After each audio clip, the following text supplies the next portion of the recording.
Secretaría de Prensa de la Presidencia de la República.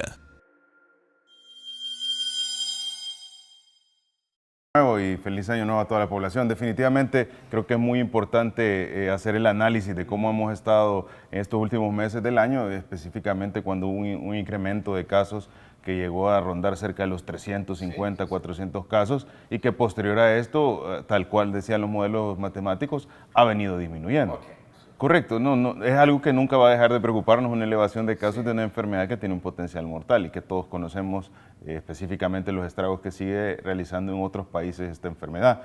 Y al tener un incremento de casos, pues lo lógico es decir, bueno, ¿qué tanto va a durar o por qué tanto se va a disminuir o con mayor rapidez que lo que observamos anteriormente? Y es la característica de cada una de las nuevas adaptaciones o subvariantes que está teniendo. Ahora, la facilidad de transmisión es súper rápida, pero también el descenso posterior a esa transmisión es bastante rápida, o sea, en poco tiempo prácticamente salen de circulación. Y ahora un dato bien interesante es cómo estamos observando que el virus sigue garantizando su supervivencia. Yo lo he mencionado en muchas ocasiones y es que el virus tiene que garantizar en tiempo el coexistir con el humano y el humano es su huésped, entonces no le conviene al virus generar condiciones en las cuales haya muchas pérdidas de vida, sino que le conviene facilitar su transmisión y estar viviendo o coexistiendo en el medio ambiente. Entonces, ¿qué es lo que está sucediendo hoy? Tenemos variantes en las cuales de alguna manera el virus ya no tiene la misma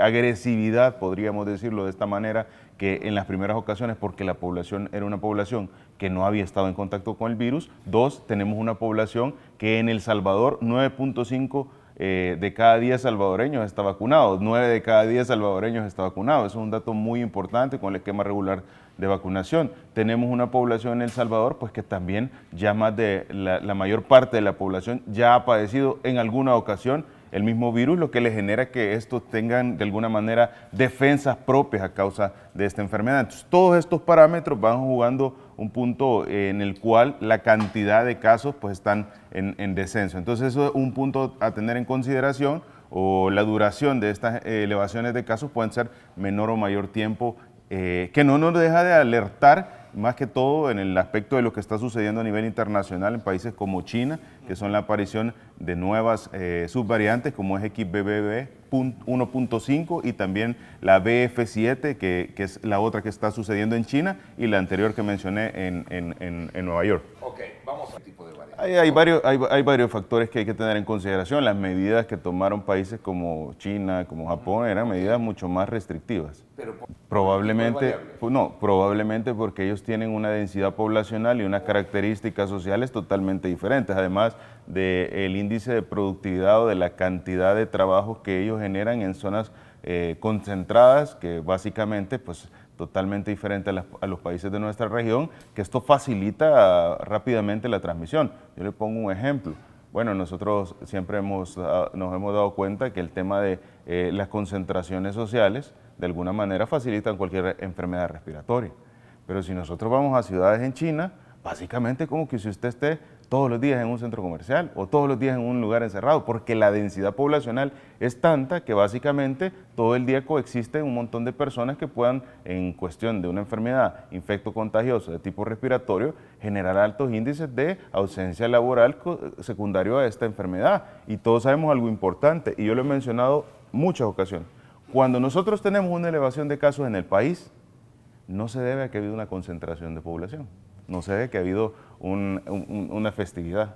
Siempre hemos mencionado como es acorde la aparición de elevación de casos con la aparición de una subvariante de preocupación en el territorio, un cambio en el RNA del virus, un cambio en la estructura. Esto presenta cambios en el desarrollo de la enfermedad y elevaciones de casos. Entonces, ¿qué es lo que sucede? Cuando usted tiene un país donde llega una nueva variante y en eso le suma que hay una densidad poblacional marcada como lo tiene China, hay que tomar medidas en las cuales pues, puedan generar una disminución de la cantidad o de la facilidad de transmisión. Y a eso si usted le agrega que el virus ahora se habla de 20, 30, 40% más fácil de transmitir que lo que observábamos en las variantes de Omicron, que ya eran comparadas incluso con la enfermedad del sarampión en la facilidad de transmisión, estamos hablando de un virus que tiene elevaciones de casos en una velocidad impresionante como lo que está sucediendo en China, pero que también luego de esa elevación comienza a haber un descenso bastante marcado.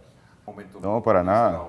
Para nada. Es que mire, esta información es tan clara y eso es lo que para mí hasta cierto punto era curioso ver aquellos medios que desinformaban en su momento. Es que usted, los enfermos y los muertos, no los puede esconder. No los puede esconder. Mire, ¿sabe dónde los encuentra? Si tiene enfermos, los va a encontrar en el hospital, llenos. Y el hospital no está lleno. Y si tiene muertos, ¿dónde los va? En los reportes diarios. Entonces, ¿qué es lo que está sucediendo? Nosotros estamos viendo una disminución marcada de la cantidad de casos congruente con la aparición de una nueva subvariante. En el Hospital El Salvador estamos teniendo menos de 50 pacientes ingresados por COVID-19, eso es importante, una cantidad bastante baja y le estoy diciendo, bueno, no solo en el hospital, sino que en general en el país, en el tema de COVID-19. ¿Y por qué en el país? Pues porque hay pacientes que están ingresando siempre en las zonas oriente, occidente, que posteriormente son redirigidos al Hospital El Salvador, pero es una cantidad mucho menor a lo que se tenía. Es más, estamos volviendo a observar cada día nuevamente el no tener letalidades por COVID-19. Hace un par de semanas atrás empezamos a ver letalidades. Sí, eso le va secundario. Ustedes lo mismo lo publicaban. Correcto. 1, 2, 3 personas. Correcto. Esto era en efecto de la elevación de casos que tuvimos las últimas semanas de noviembre, primeras semanas de diciembre. Posteriormente a esto, hay una disminución de la cantidad de casos que nosotros lo identificamos en los tamizajes diarios. Entonces pasamos de tener 350, 400 casos diarios positivos, que esto no quiere decir que todos ingresan, pero hay un buen porcentaje que puede llegar a ingresar, ahora tener 10, 15 pacientes positivos en el tamizaje. Evidentemente, cuando nosotros empezamos a ver disminución de la cantidad de positivos, también vamos a ver disminución de la cantidad de pacientes que ingresan y disminución de la cantidad de letalidades. Ahora, esta disminución de letalidades suele ir 15 días después de haber iniciado la disminución de casos confirmados, porque generalmente los pacientes que ya ingresaron en el hospital permanecen 10, 15 días en unidad de cuidados intensivos y ahí pueden tener dos situaciones. Bueno, o resuelven y revierten y van a una unidad de cuidados intermedios, o pues tienen una situación adversa relacionada al mismo proceso irreversible de una complicación como un shock séptico secundario, todo el proceso complicado. Cuando usted le pone a un paciente que está en una edad avanzada, que tiene diabetes, hipertensión, es asmático, tiene 90 años o tiene 70 años, por poner un ejemplo, y a eso le agrega que ha tenido un detonante, el detonante o el trigger es, en este caso, el COVID-19.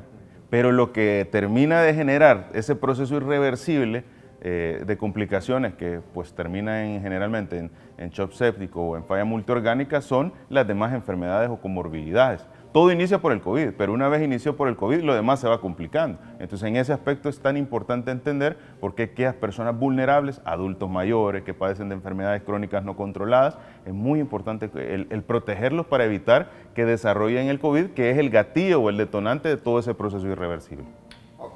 Actualmente estamos muy bien con respecto a las neumonías. Yo quizás quisiera hacer la diferencia entre estas dos situaciones. Primero que nada, en el periodo de Navidad hay mucha baja de temperatura, pero también hay contacto con diferentes tipos de, bueno, en este caso el humo de la pólvora y otro tipo de afectaciones que suelen generar irritación. Eso por un lado. Y por otro lado, el tema de las neumonías, que ustedes lo están viendo acá.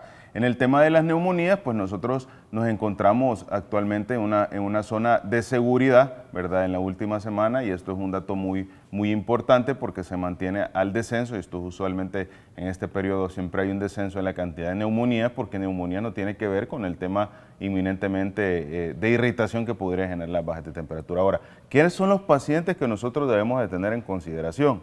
¿O qué pacientes sí les debemos prestar mucha atención? Aquellos pacientes que son hiperreactores bronquiales o aquellos pacientes que tienen cuadros de asma, que son difíciles de manejar porque evidentemente en la baja de temperatura, en los cambios de temperatura o en el contacto con el humo, ya sea del tabaco, ya sea el humo de la pirotecnia, ya sea diferentes tipos de alergenos que puedan generar esas crisis de reacción bronquial o esas crisis asmáticas, pueden llegar a tener complicaciones en la salud. Es por eso tan importante que recomendamos a aquellos pacientes pues, que tomen todas las medidas de precaución y si han iniciado un cuadro de tos, de dificultad respiratoria y chillido de pecho, pues estos deben de acercarse inmediatamente a los centros o establecimientos de salud porque esto es conocido como una característica bien firme sobre un cuadro de crisis asmática. Entonces estos son los puntos a tener en consideración. Pero las neumonías, que es el problema infeccioso respiratorio, ese no está en elevación. Y ese depende de una infección pulmonar secundaria a una bacteria o a un virus, independientemente de cualquiera de las dos,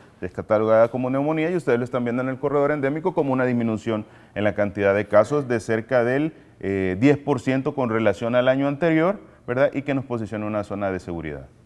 No haber manejado. Actualmente no, porque estamos con una disminución de casos de COVID, estamos en una disminución de casos de neumonía y estamos en una disminución de enfermedades respiratorias agudas. 7% menos enfermedades respiratorias agudas para la semana epidemiológica número 50, tenemos 10% menos de neumonías y estamos en franco descenso de COVID. Cerramos muy bien el año 2022. Podemos decir que cerramos muy bien el año 2000 con relación al tema de COVID-19, con un franco disminución de las letalidades, de los efectos de los ingresos hospitalarios, que son como se mide la gravedad de COVID-19 en un país. La gravedad se mide por varios factores. Uno, el número de casos positivos que usted está teniendo por 100.000 habitantes. Número dos, el número de ingresos hospitalarios por neumonía que usted está teniendo. Y número tres, el número de camas hospitalarias que usted tiene en el sistema de salud para poder atender esa enfermedad. Esos tres parámetros nos dicen a nosotros que también puede estar un país. En El Salvador estamos con un bajo riesgo luego de que se han tomado todas las medidas necesarias para que la población pueda atenderlo. Mire, no podría cumplir esta estrategia o no podría cumplir una definición de estar en un buen momento o estar bien ante el COVID-19 si no tuviera un hospital El Salvador con la capacidad de manejar pacientes de COVID-19, 100% de abastecimiento, sin ausencia de oxígeno en ningún momento, como sucedió en otros países. Usted no puede hablar de un buen momento si usted no ha tenido una población vacunada. No, más del 9.5 de cada 10 salvadoreños tiene al menos las 2 vacunas, el esquema regular de vacunación. Cuando, ojo, incluso El Salvador cumplió esa meta para el 2021 del 70%. Cuando la Organización Mundial lo estableció del 70 para el 2022. Nosotros en el 2021 ya habíamos alcanzado el 70%. Hay países que no llegan al 70% ahorita. Número 3, tenemos toda una estrategia integral en la cual el teleseguimiento, el que usted le llamen por teléfono, el que le entreguen a la puerta de su casa el kit de molnupiravir, hace que limite aún más la posibilidad de una complicación. Esos kits, si usted va en el exterior, y los salvadoreños en el exterior no me van a dejar mentir, es difícil encontrarlos. Solo la gente que va al sistema privado puede pagar los tratamientos, que solo el muy tratamiento ronda hasta cerca de $1,000, más todo el proceso de las evaluaciones médicas. Un paciente en lo privado fuera por un tema de COVID-19 fácilmente puede gastar $2,000, $3,000, $4,000, $5,000, dependiendo del sistema de salud que vaya, ¿verdad?, por una atención, cuando aquí en El Salvador se lo dan totalmente gratuito y se lo llevan hasta la puerta de la casa. Totalmente, y esto parte porque la cantidad de afectaciones que se han tenido a causa del COVID-19, al ser una enfermedad emergente de afectación mundial, pues evidentemente hace que todos los sistemas de salud se pongan activos. Así sucedió con la primera, segunda, tercera pandemia que se han tenido anteriormente. Entonces, esto activa a que todos los sistemas de salud en el mundo pues sean prioritarios para manejar un momento tan especial o tan importante en un periodo en el tiempo transversal. Ahora, lo que pasa es que ahorita nosotros lo analizamos en el 2022, claro, pero yo quiero que la población haga memoria de los primeros 3, 4 meses del 2020. Veíamos las calles del país solas, y no solo las de El Salvador, las de todo el mundo. ¿Por qué? Porque estábamos ante la llegada de un virus que tenía el potencial mortal, que no había ni una cura y que por supuesto no sabíamos nada de información. 2020, y no sabíamos nada de información. Entonces, ¿qué es lo que está pasando? Hoy, verlo en retrospectiva, nosotros podemos decir, bueno, pareciera que le estamos dando una mayor importancia al COVID-19. Yo creo que el COVID-19, luego de todos los estragos en la salud pública mundial que ha hecho, también ha traído un beneficio, y es recordarle a la población mundial lo importante que debe ser un bien tan fundamental como es la salud.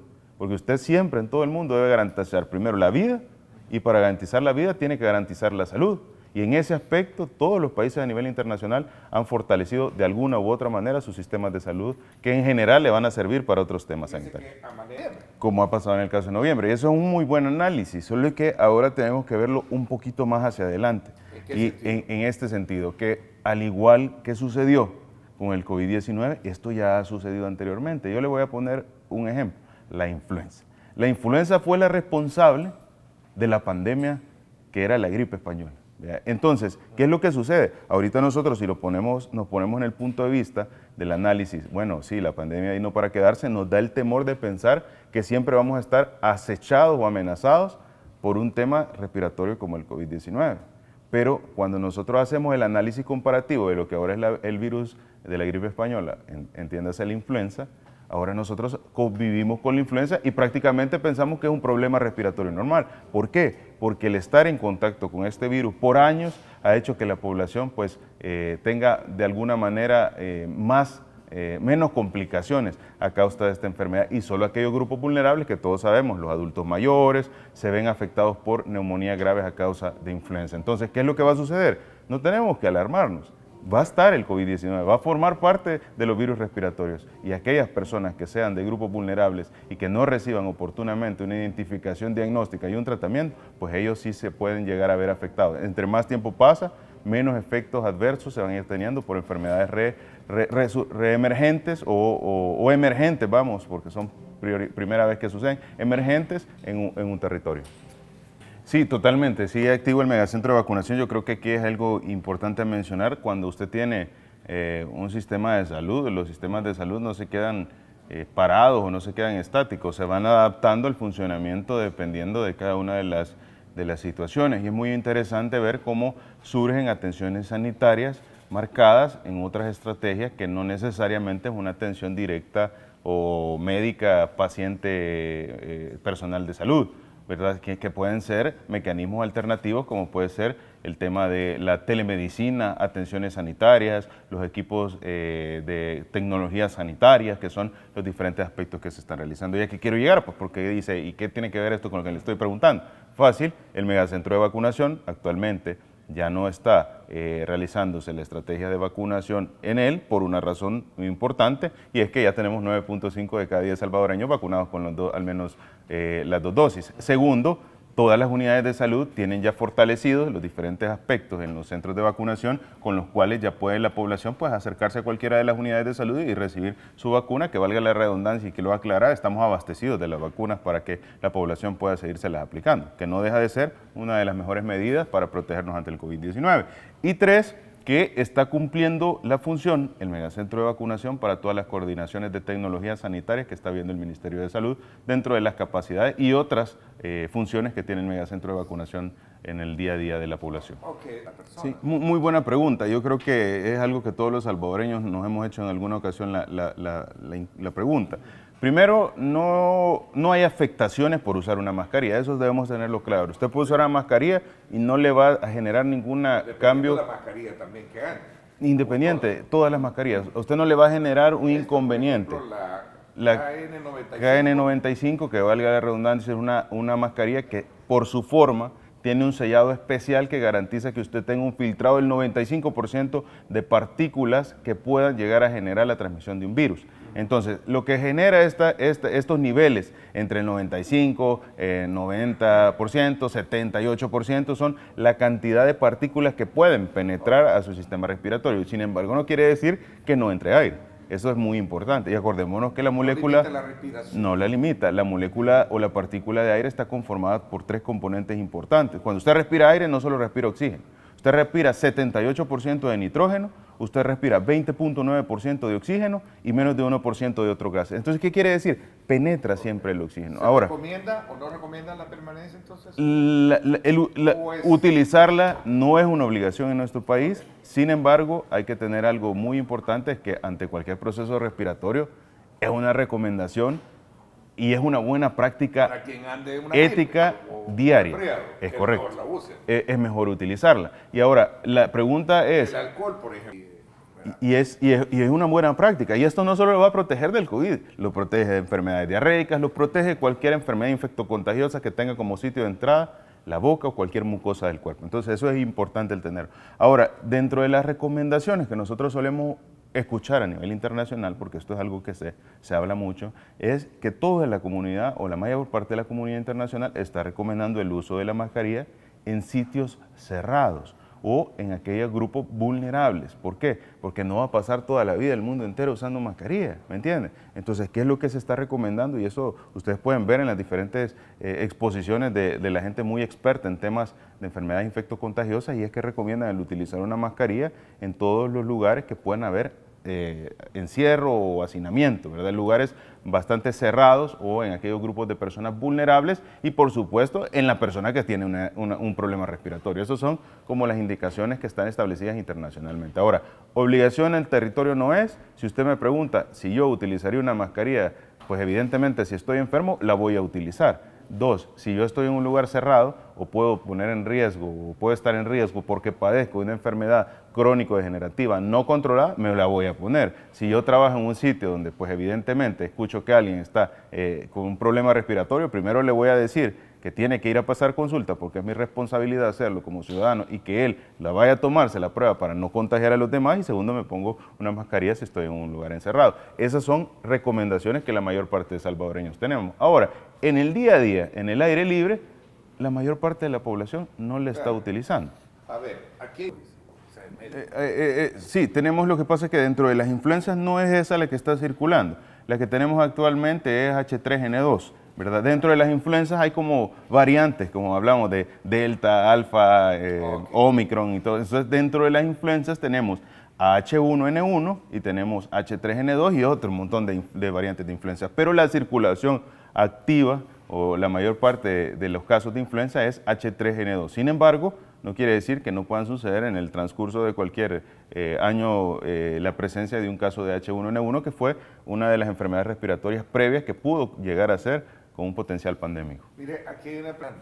Bien importante esa pregunta. Cuando nosotros tenemos promontorios de diferentes tipos de contaminantes, ya sea basura u otros, es muy importante ver los efectos o los estragos que aquellos pues diferentes animales o situaciones puedan generar en la salud pública, como las ratas, las cucarachas y todo este tipo de enfermedades. Entonces es bien importante para eso tener fuerte un equipo de inspectores de saneamiento ambiental que anda en todo el proceso de evaluación de las diferentes afectaciones que pueda tener la población en el día a día. Entonces, evidentemente, el tema medioambiental pues está a cargo de la máxima autoridad en esto, que es el Ministerio de Medio Ambiente, y el tema específicamente de las enfermedades relacionadas a efectos medioambientales, pues está a cargo del manejo del Ministerio de Salud, y para eso tenemos todo un equipo. Yo le quiero dar un dato curioso. En todas estas festividades de fin de año, la población ha visto el personal de salud que anda con un chaleco azul. ¿Sí? Este personal de salud básicamente son nuestros inspectores de saneamiento ambiental que han andado verificando, ¿verdad?, el comportamiento, el manejo de los alimentos, los diferentes promontorios que puedan